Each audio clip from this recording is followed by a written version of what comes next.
Olá.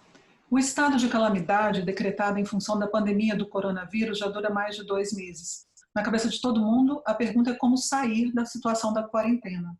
No Câmara Debate de hoje, nós vamos conversar com 2 deputados médicos sobre essa questão. O deputado Alexandre Padilha, do PT de São Paulo, e o deputado Vitor Lippe, do PSDB, também de São Paulo. Como vão, deputados? Grande abraço. Tudo bem, Cláudia? Bom, Vitor? Quero cumprimentar nosso ministro da Saúde, que está fazendo um ótimo trabalho na Câmara. Por sinal, hoje nós vamos falar sobre um projeto também do nosso ex-ministro. E também quero cumprimentar você, Cláudia. Estamos à disposição. Deputado Alexandre Padilha, o senhor tem uma proposta em discussão na Câmara para planejar exatamente a saída dessa situação de quarentena. Essa proposta, é correto dizer que o fundamento dela é dividir em 4 níveis de atenção cada região e que o principal critério para essa divisão seria a ausência de aumento no número de casos nos 14 ou 15 dias anteriores? Mais ou menos isso, viu, Cláudia? O Brasil é gigante, o Brasil é um continente. E a grande vantagem que o Brasil tem nesse enfrentamento à pandemia do coronavírus, uma das principais vantagens, é que o nosso outono, o nosso inverno começa depois do hemisfério norte. Então, nós podemos aprender com aquilo que deu certo e aquilo que deu errado no hemisfério norte, em relação a tanto distanciamento social, que é tão importante, quanto como programar a saída desse distanciamento social. Então, meu projeto tenta estabelecer esse critério regional, criando 4 regiões, de alta transmissão até uma região que a gente poderia dizer que está tendo baixa transmissão. E para passar de uma região para outra, 3 questões são fundamentais. Primeiro, uma redução sustentada durante 14 dias de número de casos confirmados ou suspeitos. Por que isso? Porque como a gente tem uma baixa testagem no Brasil, o governo federal não garantiu testes para todos os estados, para os municípios. É muito importante incluir os casos suspeitos também, porque são pessoas que estão com sinais e sintomas, só não está confirmado porque não tem um teste. Um segundo ponto, sempre tem que ter aprovação do Conselho Estadual de Saúde, o Conselho de Saúde daquela região, para testar a capacidade do atendimento hospitalar, do quanto que o hospital suporta um retorno de crescimento de casos. E terceiro, a composição de um painel de especialistas, porque nós temos visto que os governos estaduais e municipais que montaram comitês de especialistas, que estão ouvindo especialistas, estão conseguindo manejar melhor o enfrentamento à pandemia de coronavírus em relação àqueles que estão se negando a ouvir a ciência, os especialistas. Então, são 3 questões fundamentais nesse sentido, Cláudia, e sempre muita transparência. É muito importante que aquela região coloque de forma transparente qual é a situação dos leitos, a ocupação dos leitos, que atividades podem ser retomadas, que atividades não podem ser retomadas. Isso garante também um planejamento para os atores econômicos de como pode acontecer essa reabertura. Deputado Vitor Lippe, o governo do Rio Grande do Sul, que é um governo do partido do senhor, fez um planejamento parecido com essa proposta, né, para sair da quarentena. Eles lá dividiram por cores, de acordo com esses 4 níveis de regiões. O senhor acha que esse é um bom caminho? Como é que o senhor vê esses critérios que seriam adotados? Sem dúvida, Cláudia. Inclusive, São Paulo também está caminhando para adotar essa metodologia. E eu quero mais uma vez aqui elogiar o Alexandre Padilha, porque fez uma proposta que é isso. Nós precisamos ter indicadores, nós precisamos ter responsabilidade, não é achismo. Nós nem temos que achar, nós temos que constatar a evolução do número de casos, a capacidade do sistema de saúde de atender, porque tem muita gente que fala, Cláudia, mas as pessoas vão pegar assim mesmo. Uma coisa é você pegar a doença e ter direito a um leito de UTI, que você tem uma chance de 60%, 70% de você se salvar. Outra coisa é você ficar doente, as pessoas ficarem doentes e não ter leito de UTI, você vai ter 100% de risco de morrer. Você vai morrer sem assistência, sem chance de se recuperar. Então, a responsabilidade nossa, profissionais de saúde, dos governadores, primeiro, é garantir a segurança para a saúde das pessoas. A gente tem um sistema que tem a capacidade de atender.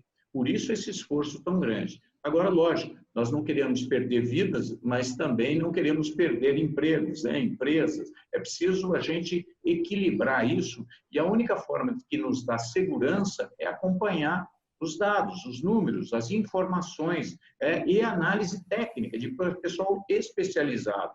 Né? Ninguém pode achar que sabe mais do que todo mundo junto. E quando a gente põe a sociedade, os representantes, os especialistas, para analisar, nós vamos ter uma chance muito maior de acertar, ou vamos ter um risco menor de errar. Então, eu acho que essa prudência da gente criar metodologias, criar indicadores, ter a definição de parâmetros, nos dá muito mais segurança para oferecer o melhor para a população. É óbvio que com isso não dá para você dizer o dia disso ou daquilo. Tudo vai depender da evolução do que está acontecendo, né? Do crescimento. E eu queria, inclusive, comentar, ministro, um assunto que eu acho que pode ser oportuno para o Brasil, pelo menos já acabou de comentar, que faltam testes. E teste é uma forma importante de você medir o que está acontecendo. Algumas cidades do Brasil, como Teresina, São José dos Campos, eles estão fazendo testes rápidos, como se fosse uma pesquisa eleitoral, qualquer outra pesquisa, dentro daquelas condições metodológicas, você tem 95% de acerto, ou seja, 5% aproximadamente de margem de erro. Então, são dados bastante confiáveis para você entender realmente o que está acontecendo semana a semana ou quinzena a quinzena. Está diminuindo o número de casos? Está aumentando o número de casos? Senão, nós trabalhamos nesse escuro de oferecer um pouco de teste que representa uma parcela muito pequena da realidade. Vou dar um exemplo. Em Teresina, eles vêm fazendo semana a semana a avaliação de testes que mede a população, que estão lá nos bairros sem sentir nada, mas vai lá, faz o teste rápido, depois de pouco tempo sai o resultado. O que eles aprenderam com isso? Eles viram, por exemplo, que embora não estivesse tendo um número muito grande de casos positivos, né?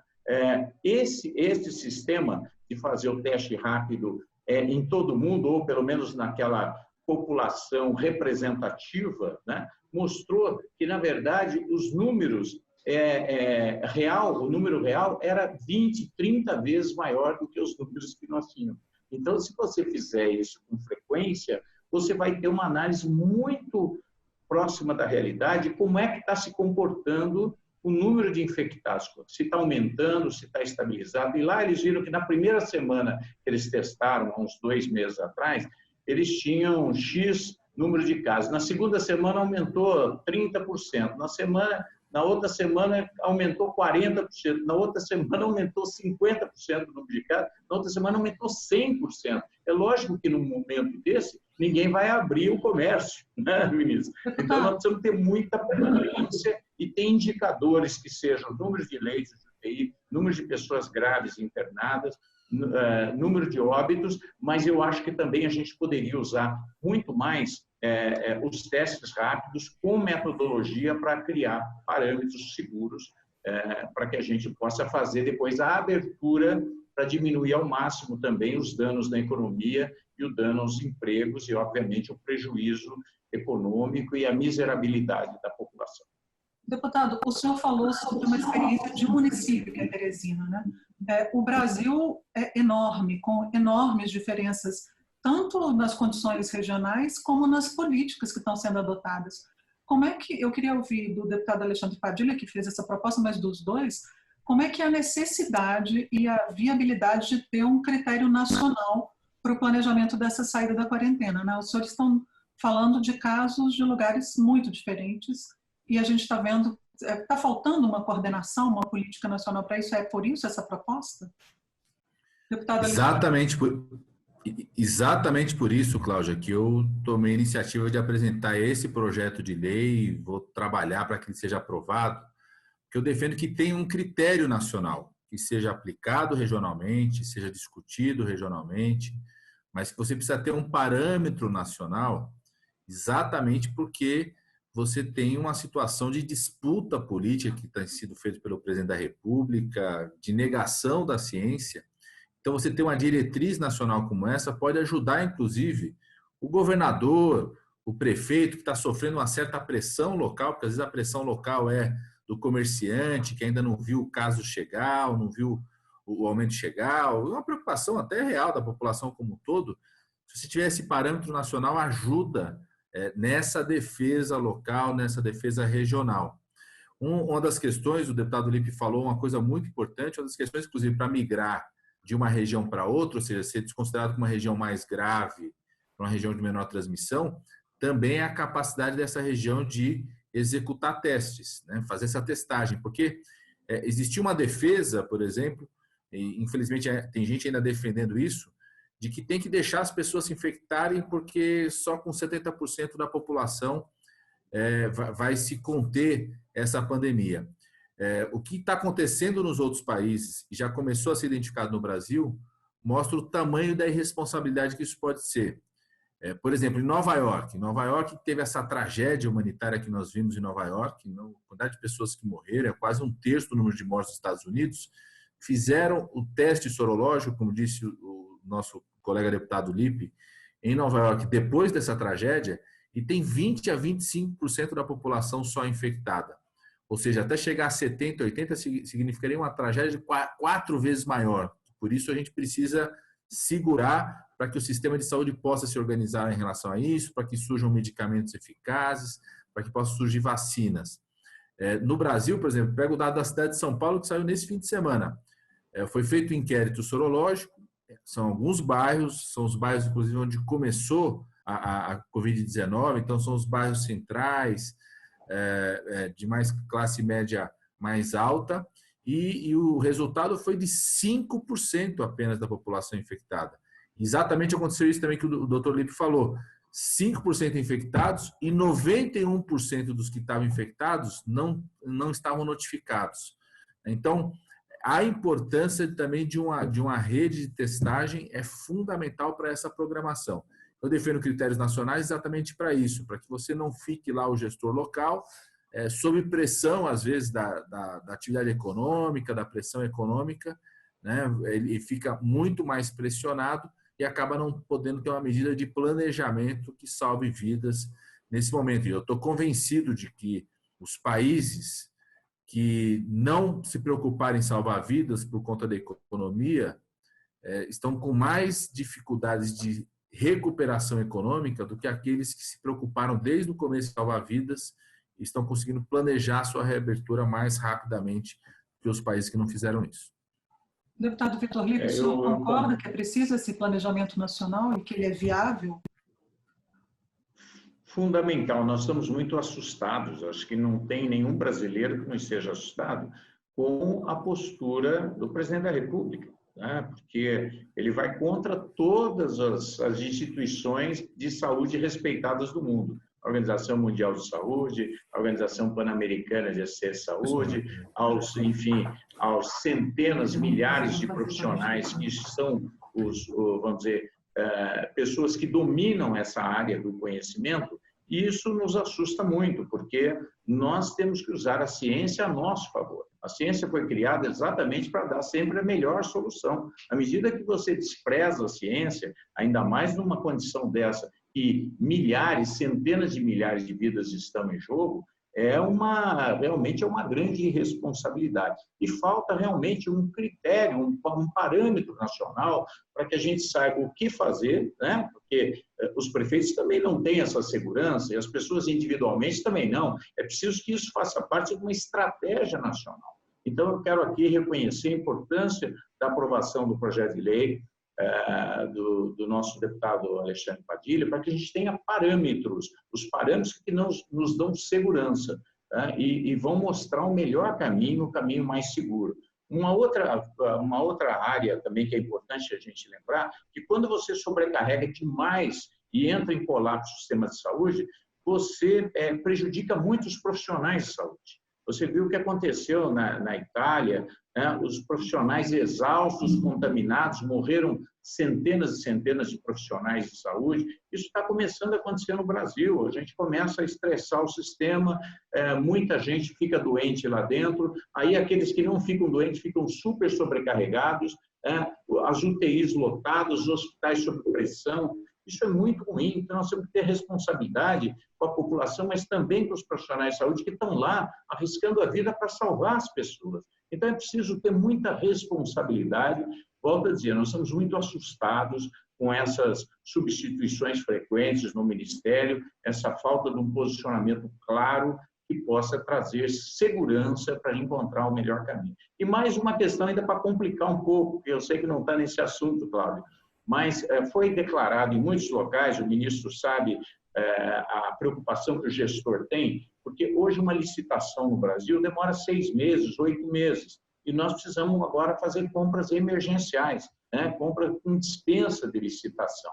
Infelizmente, numa situação dessa, pode ter um ou outro desonesto, mas nós não podemos prejudicar os honestos por causa de alguns desonestos. Então, a hora que a Polícia Federal, todo mundo vai em cima de quem está fazendo compra emergencial, daqui a pouco as pessoas não vão fazer mais compra emergencial e quem vai pagar caro por isso é a sociedade, mas principalmente os profissionais de saúde que precisam de EPIs, né? Os equipamentos que precisam ser comprados. Por isso foi decretado, inclusive, em muitos municípios, o estado de calamidade pública, que abre a possibilidade do gestor fazer compras rápidas. Então, eu também tenho essa preocupação. Acho que a gente tem que punir os desonestos, mas nós temos que ajudar os honestos, que é a grande maioria dos gestores, a fazerem, sim, as compras emergenciais rapidamente, de uma forma simplificada, porque tudo agora tem que ser feito muito rapidamente, né? É a primeira vez que nós enfrentamos uma situação tão difícil quanto essa e é preciso confiar nos gestores. A grande maioria dos gestores públicos são honestos. E eu volto a dizer, senão nós vamos começar daqui a pouco a ter um novo problema, que é as pessoas voltarem ao sistema antigo de compra, que vai demorar meses e meses, o que vai agravar ainda mais a situação de atendimento de saúde. Deputado Padilha, o deputado Vitor Lito está falando da necessidade de urgência, né? Da urgência, da velocidade necessária nesse momento. O senhor acha que é possível a aprovação de um projeto como esse com critérios nacionais para a saída da quarentena na velocidade que se precisa nesse momento? Porque as cidades e os estados já estão saindo da quarentena, né? Vou trabalhar fortemente por isso. Trabalhar com todos os partidos, na comissão do coronavírus. Estamos tendo reuniões muito importantes na Comissão Externa do Coronavírus para debater projeções, situações da progressão. Eu tenho hoje uma preocupação muito especial, porque quarentena também não é o decreto que estabelece, né? É o quanto você consegue envolver a população. Então, nós temos situações, de novo falar aqui, por exemplo, da minha cidade de São Paulo, até metade de abril o distanciamento social era maior, chegava a 60%. A partir do 23, 24 de abril, caiu para 48%. Isso aumentou mais do que 3 vezes o número de novos casos e suspeitos por dia na cidade de São Paulo a partir daí. Então, tem um esforço também, não só dos critérios, mas um esforço maior do governo federal em garantir os recursos do fundo emergencial, da renda básica emergencial, em garantir os recursos para capital de giro para os pequenos e médios empresários. Tem pequenos comerciantes que estão com muita dificuldade. Tinha um pequeno restaurante, um pequeno bar, uma pequena loja, né? O presidente da República vetou a ampliação das categorias que podem receber a renda básica emergencial. Nós aprovamos ali na Câmara ampliação para os trabalhadores da cultura, os trabalhadores de salões de barbearia, salões de estética, trabalhadores que trabalham no comércio ambulante. Isso foi vetado pelo presidente da República. Eu acho que o Congresso Nacional precisa se esforçar para derrubar esse veto. A gente precisa garantir renda para as pessoas, capital de giro para o pequeno e médio empresário e recursos para os estados e municípios. Até agora o presidente não sancionou um apoio aos estados e municípios para que os governos estaduais e municipais reduzam as taxas, possam reduzir os impostos nesse momento, possa parcelar, por exemplo, a cobrança de IPTU. Para isso, os Estados Unidos precisam desse apoio do governo federal. Então, me preocupa muito, não só a urgência de aprovar esse projeto de lei, mas uma urgência necessária de ações do governo federal que não estão acontecendo para garantir renda, para garantir capital de giro para o pequeno e médio empresário, para garantir possibilidade de que os estados e municípios possam ajudar ainda mais a população, por exemplo, a alimentação escolar, poder chegar na casa das pessoas e, com isso, a gente aumentar o distanciamento social nas regiões de alta transmissão.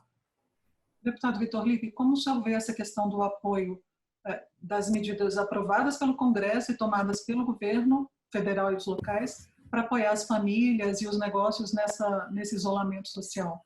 O senhor concorda com o deputado Padilha?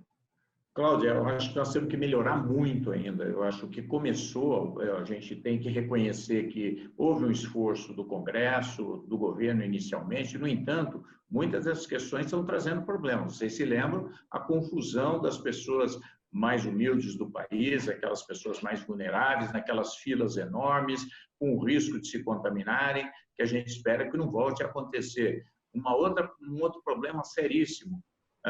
Os recursos que foram programados para serem repassados para as empresas, para que elas não fechem e aumente o desemprego no Brasil, esses recursos não estão chegando, Cláudio. Dos 40 bilhões, por exemplo, que o governo disponibilizou, que ele entrou com 85% desses recursos, os bancos tinham que entrar com 15%. Desses 40 bilhões, só 2,7 bilhões, alguma coisa assim, quer dizer, um valor insignificante, chegou efetivamente para procurar salvar essas empresas e salvar esses empregos. Não adianta a gente aprovar uma lei se não existe essa operacionalidade. Tem que haver um compromisso maior dos bancos de entender a vulnerabilidade que nós estamos passando. É uma situação dramática que nós nunca passamos.